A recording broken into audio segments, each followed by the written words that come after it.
Ginhawa sa mga motorista at pati sa mga nagsisimba ang pagkakaalis ng mga vendor sa Baclaran Service Road. Pero marami sa mga nagtitinda ay lumipat lang daw sa mga eskinita. Nakatutok si Lay Alves.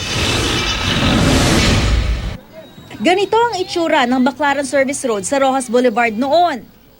Ito na ngayon, isang araw matapos ang clearing operation ng Parañaque Police at MMDA. Wala ng mga vendor sa service road, gayon din sa kadigit nitong Redemptorist Road. Laking ginhawa raw sa mga nagisimba sa Redemptorist Church. Ang ilan, inakalang ang nagkamali sila ng baba ng bus. Ang pagpabo po namin doon, nanibago po ako kasi po dati sikip na sikip po dyan sa daanan, hindi ka makalusot dahil sa dami ng nagtitinda. Dati ba ako pumasok ng simbahan, pawis na pawis ka na, ngayon hindi. Maluwan na. Maging ang mga tagawalis ng kalsada, gumaan daw ang trabaho. Ngayon po, mas madali, mas maganda. Gumaang po yung trabaho namin. At malinis na malinis po. Pero nasaan na kaya ang mga vendor? Hindi na kami lumayo sa paghahanap sa kanila. Ang ilan sumiksik lang pala sa mga eskinita. Konti lang naman po. Konti lang benta. Pag walang pumapasok dito, walang bumibili. Ang iba naman umusog lang sa bahagi ng service road na sakop ng Pasay. Hindi rin pwede dito eh. Pag dumarating sila, tumatakbo rin kami.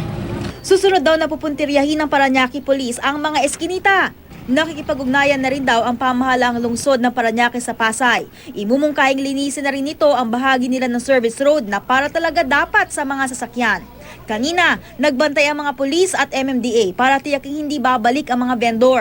Makikita niyo naman po sa itong kahabaan ng Redemptorist at wala na po mga vendor na nakalatag po dito. Dahil nga po nandito po yung kapulisan at po yung mga barangay at MMDA po. Ang masisikip na daan noon sa paligid ng Redemptorist Church, pugad din daw ng kriminalidad na matagal nang ikinababahala ng pamunuan ng simbahan.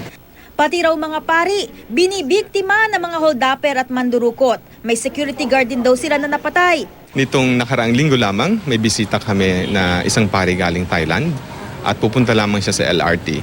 Paglabas ng gate ng compound dito, may umakbay na sa kanyang 4 na lalaki at syempre kinuha yung kanyang mga gamit. Marami din ang pumupunta sa amin dito na nadukutan, hindi makauwi sa bahay nila. Mas mapapanatag na raw ngayon ang mga nagsisimba. Umaasa silang mananatiling ganito ang sitwasyon sa Baclaran.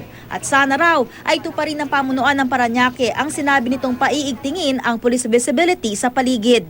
Lay Alves, Nakatutok, 24 Oras.